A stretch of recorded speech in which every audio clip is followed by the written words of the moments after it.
Hello student, कैसे आप लोग? उम्मीद करता हूँ आप लोग ठीक हो गए। आपका मेरे यूट्यूब चैनल संजीव ज्ञान गुरु पर स्वागत है। आज मैं आपको क्लास 10 के गणित में विद्युत संबंधी क्षेत्रफल का प्रश्न नंबर 12.3 का प्रश्न 8 सॉल्व करके समझाऊंगा। ठीक है, इस क्वेश्चन को मैं आपको बहुत ही आसानी में इजी वे में स्टेप बाय स्टेप समझाऊंगा, ताकि आप सभी स्टूडेंट को इस प्रश्न का हल अच्छी प्रकार समझ में आ जाए। ठीक है, और यदि आप वीडियो आपको पसंद आए तो प्लीज मेरे वीडियो को लाइक शेयर कर दीजिएगा, और यदि आप वीडियो पर नए हैं तो सब्सक्राइब बटन प्रेस कर बेल आइकन प्रेस कर ऑल पर क्लिक कर दीजिएगा। ठीक है, ताकि हमारी हर पहली वीडियो का नोटिफिकेशन आपको सबसे पहले मिले। ठीक है, और प्रश्न 8 सॉल्व करने से पहले मैं आपको एक बात कह दूं कि इस वीडियो को आप पूरा अंत देखिएगा, बीच में कभी स्किप मत कीजिएगा, नहीं तो आपको वीडियो में प्रश्न का अच्छी प्रकार समझ में नहीं आएगा। ठीक है, तो देखिए प्रश्न 8 क्या कह रहा है। आकृति 12.26 एक दौड़ने का पथ रेसिंग ट्रैक दर्शाती है, जिसके बाएं और दाएं सिरे अर्धवृत्ताकार है। दोनों आंतरिक समांतर रेखाओं के बीच की दूरी 60 मीटर है तथा इनमें से प्रत्येक रेखाखंड 106 मीटर लंबा है। यदि यह पथ 10 मीटर चौड़ा है तो ज्ञात कीजिए।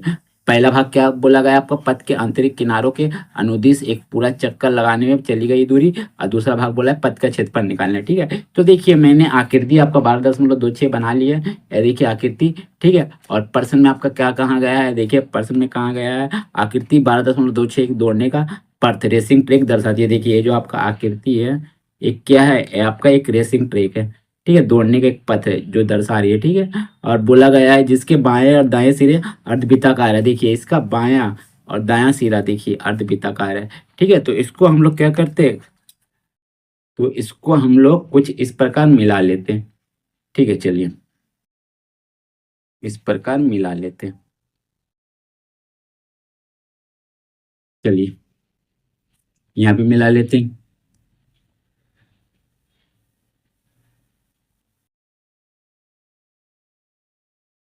ठीक है, चलिए अब देखिए आगे कहाँ कहाँ गया है। दोनों आंतरिक समांतर रेखाओं के बीच की दूरी 60 मीटर है। तो देखिए आंतरिक यानी अंदर, देखिए अंदर, तो अंदर का जो दोनों आपका समांतर जो रेखा है, देखिए ये समांतर है, इसके बीच की दूरी आपका कितना है, 60 मीटर। ठीक है, तो हम लोग 60 मीटर लिखते हैं। देखिए ये हमारा यहाँ से यहाँ तक, यहाँ से यहाँ तक कितना, 60 मीटर, तो लिख दीजिए 60 मीटर यहाँ से यहाँ तक। ठीक है, चलिए और आगे क्या बोला गया, तो इनमें से प्रत्येक रेखाखंड 106 मीटर लंबा है। ठीक है, देखिए प्रत्येक रेखाखंड, एक रेखाखंड, दो रेखाखंड, तीन रेखाखंड, चार रेखाखंड, चारों आपका कितना 106 मीटर लंबा है। ठीक है, तो इसको लिख दीजिए 106 मीटर। ठीक है, कहाँ से कहाँ तक, यहाँ से यहाँ तक। ठीक है, चूंकि चारों आपका बराबर है इसलिए चारों 106 मीटर होगा रेखा खंड। ठीक है, और बोला गया है यदि यह पथ 10 मीटर चौड़ा है। क्या है आपका पथ कितना मीटर है, 10 मीटर चौड़ा है। ठीक है, तो लिख दीजिए 10 मीटर चौड़ा, 10 मीटर। ठीक है, 10 मीटर चौड़ा है। तो ज्ञात कीजिए, क्या क्या आपको ज्ञात करना, पहला भाग में आप बोला है पथ के आंतरिक किनारों के अनुदिश एक पूरा चक्कर लगाने में चली गई दूरी। ठीक है, तो सबसे पहले हम लोग क्या करते हैं, इनको नाम दे देते, इसको नाम दे देते ए बी, इसको सी, इसको डी। ठीक है, तो देखिए ए बी सी डी एक क्या, एक आयत बनी है। ठीक है, कैसे आयत बनी है, क्योंकि इसका आमने सामने का भुजा देखिए बराबर है, 106 है तो ए भी 106 है, 10 है तो ए भी 10 मीटर है। ठीक है, इसको भी नाम देते, इसको दे देते ई, इसको एफ, इसको जी, और इसको दे देते एच। ठीक है, तो ये भी एक आयत है। ठीक है, और बोला गया है आपको क्या निकालना है, पथ के आंतरिक किनारों के अनुदिश एक पूरा चक्कर लगाने में चली गई दूरी। ठीक है, तो पथ के आंतरिक माने अंदर में पूरा चक्कर लगाने में चली गई दूरी आपको पता करना है। ठीक है, तो देखिए आपको, देखिए यहाँ देखिए ये आपका, देखिए ए रेखा 106 मीटर लंबा है। ठीक है, ए भी 106 मीटर है, मैंने अंदर का खाली रेखा का बात बोला। ठीक है, तो इन दोनों को जोड़ देंगे।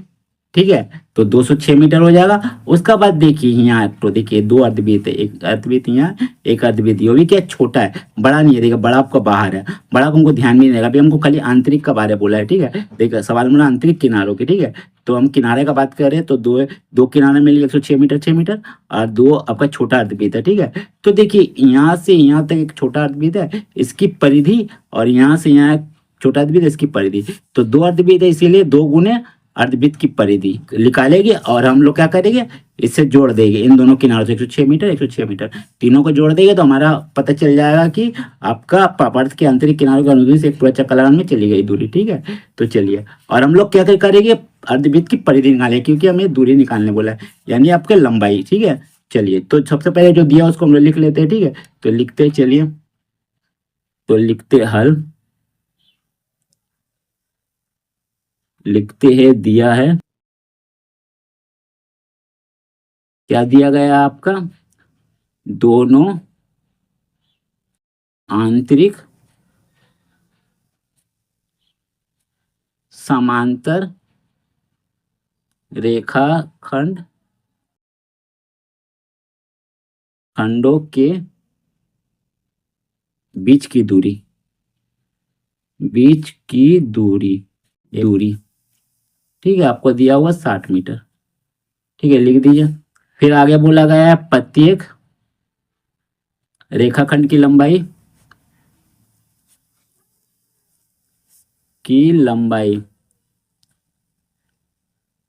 बराबर आपका कितना दिया हुआ, देखिए आपका दिया 106 मीटर, लिख दीजिए 106 मीटर। फिर आपका दिया हुआ है पथ की चौड़ाई, लिख दीजिए पथ की चौड़ाई, पथ की चौड़ाई, चौड़ाई बराबर आपका कितना है, 10 मीटर, ठीक है। तो इसीलिए भाग एक में आपको जो निकालने बोला उसको लिख दीजिए, ठीक है। इसीलिए भाग एक में निकालने बोला है हमें पथ के आंतरिक, पथ के आंतरिक आंतरिक किनारों के अनुदिश, अनुदिश एक पूरा चक्कर लगाने में चली गई दूरी।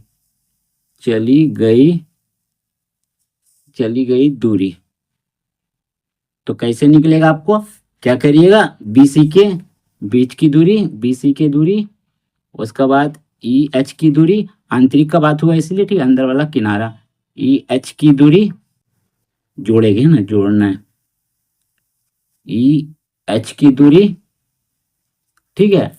और उससे क्या कर देंगे, जोड़ देंगे आपको क्या,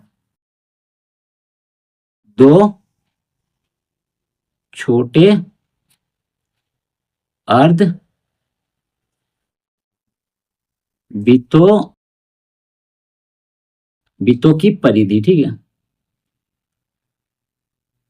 ठीक है। बीसी की आपको लंबाई, एच की लंबाई और दो बी अर्धवृत्तों का क्या करना है, आपको परिधि ज्ञात करना है, ठीक है। तो बीसी की लंबाई कितना, आपको 106 मीटर, लिख दीजिए 106 मीटर, फिर जोड़, फिर भी 106 मीटर एच की लंबाई, फिर 2 गुना अर्धवृत्त की परिधि आपका क्या होता है, अर्धवृत्त की परिधि होता है पाई आर, ठीक है। चलिए यहाँ पर गुना लिख दीजिए, तो 106 और 106 मिलकर आपका 212 होता है, ठीक है, लिख दीजिए, ठीक है, 212 हुआ।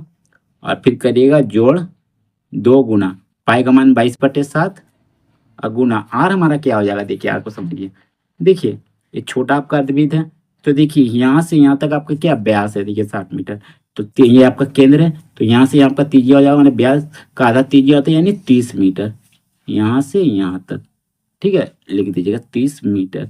तो बस यही हम लोग करेंगे, क्या करेंगे, 60/2 कर देगा आर के लिए, ठीक है। चलिए तो लिखिए 212 जोड़, काटिए, 2 कम 2 2 तिया 6 0, ठीक है, और कटेगा नहीं कटेगा, तो देखिए 22 दूनी 44, 44 से 30 को गुना कर देते, ठीक है।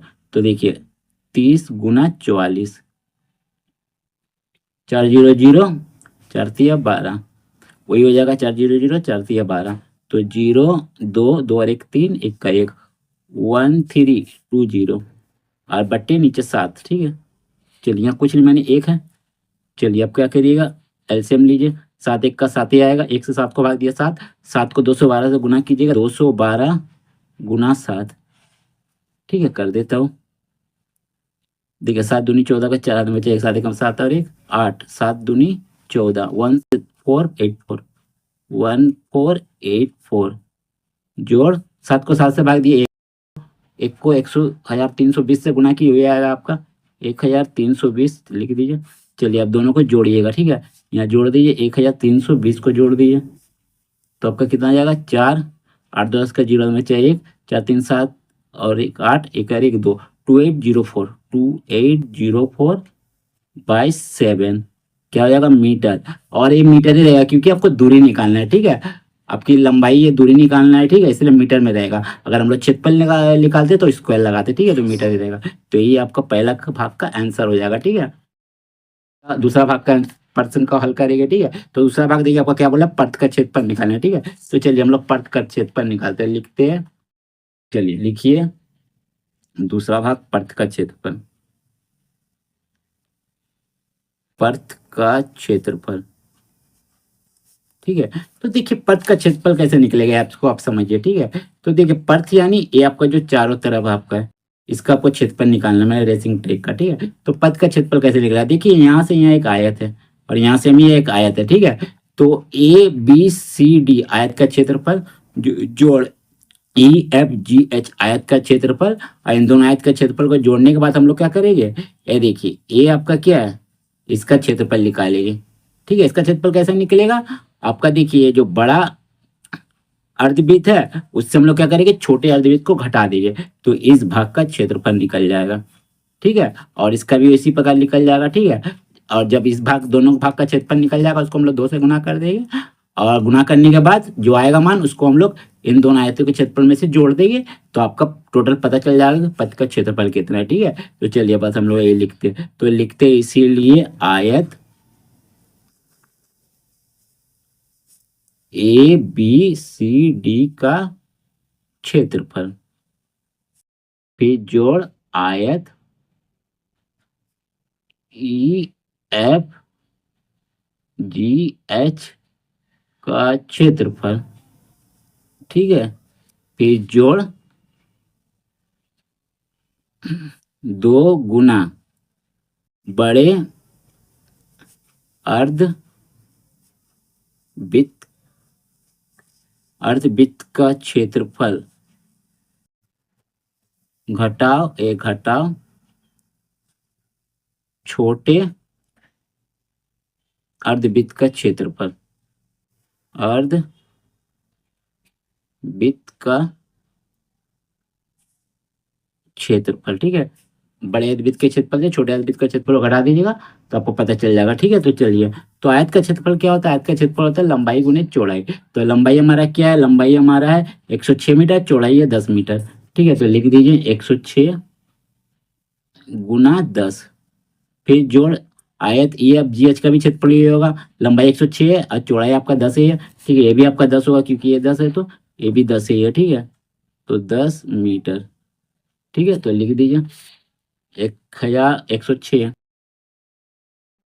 गुना 10, ठीक है। फिर जोड़ 2 लिखिए, 2 गुना, ठीक है। अब देखिए बड़े अर्धवृत्त का क्या बोले क्षेत्रफल, तो अर्धवृत्त का क्षेत्रफल क्या होता है आपका, अर्धवृत्त का क्षेत्रफल होता है, वृत्त का क्षेत्रफल होता है आपका पाई आर स्क्वायर। तो अर्धवृत्त का क्षेत्रफल का हम लोग 2 से भाग दे देंगे, ठीक है। क्योंकि यहाँ बड़ा अर्धवृत्त बोला है इसे हम लोग बड़ा आर ले लेते, ठीक है। और इसी प्रकार घटाव छोटे अर्धवृत्त का क्षेत्रफल, पाई छोटा आर दीजिए, स्क्वायर लगाइए, उसको भी 2 से भाग दे दीजिए, वृत्त का क्षेत्रफल को 2 से भाग दे दीजिए क्योंकि अर्धवृत्त बोला गया, ठीक है। चलिए अब इसको गुना करते हैं, देखिए 106 से अगर 10 को गुना कीजिए, 1 जीरो लगा दीजिए, ठीक होता है, ठीक है। 1 जीरो ऐड कर दीजिए, हो गया गुना। फिर 106 से 10 को गुना कीजिए, हो जाएगा 1060, ठीक है।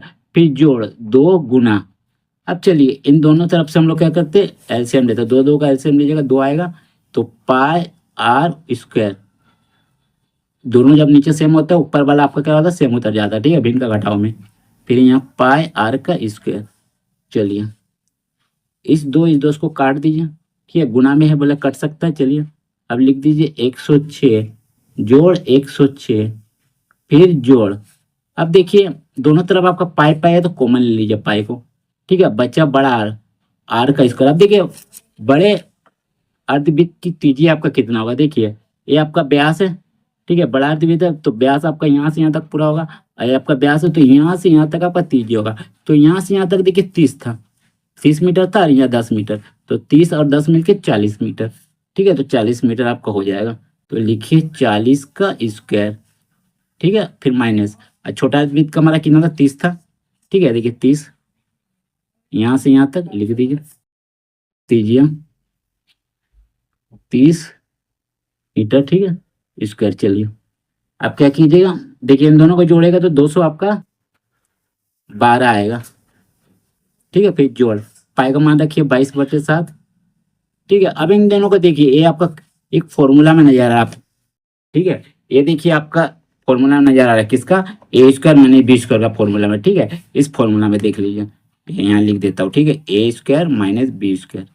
ठीक है, इस फॉर्मूला में, तो इस फॉर्मूला का पहचान के लिखने आता है क्या होता है आपको, किसमें आप इसको तोड़ते हैं ए प्लस बी और एक तो लिखते ए माइनस बी, बस आपको ये कर देना है। ठीक है, तो देखिए एक बार 40 माइनस 30 को एक बार प्लस में लिखिएगा, माइनस को लिखिएगा। ठीक है, तो लिखिए 40 प्लस 30 और 40 माइनस 30। ऐसा करने का कारण यही है कि अगर इसको आप गुना कीजिएगा, काटा काटी करिएगा तो आपके बहुत लंबा में चल जाएगा। ठीक है, तो इसको हम लोग जल्दी से सवाल को हल कर लेते बोल के ऐसे आपका क्या करते सूत्र अपना रहे। ठीक है, चलिए आप देखिए क्या करेंगे, तो 212 को लिख दीजिए, जोड़ लिखिए 22/7 को लिख दीजिए। अब देखिए इन दोनों को अगर जोड़ेगा तो 70 आएगा, 70 लिख दिए, 40 से 70, और दोनों को घटाइएगा तो आपका आ जाएगा 10। चलिए काटिए, ये आपका आ जाएगा 10। ठीक है, चलिए यहाँ लिखिए 212 जोड़ 22 और 10 10 को गुना करेगा तो 100 होता है। ठीक है, 212 फिर जोड़ 22 से अगर 100 को गुना कीजिएगा तो 22 को ऐसे लिखिए, यहाँ 2 जीरो है 100 का बाद, तो 2 जीरो लगा दीजिए इसमें, ये आपका ट्रिक होता है गुना करने का। ठीक है, गुना हो गया। और यहाँ देखिए आपका यहाँ 1060 करके था। ठीक है, तो यहाँ एक जीरो और ऐड हो जाएगा जोड़ेंगे तो। ठीक है, चलिए ठीक है, अब चलिए सबको क्या करेंगे, जोड़ देते दोनों को, तो जोड़ते देखिए 2120 और 2200 को जोड़िए, 0 2 2 और 1 3 2 2 4, 4320 मीटर स्क्वायर, ये हो गया आपका पर्थ का क्षेत्रफल।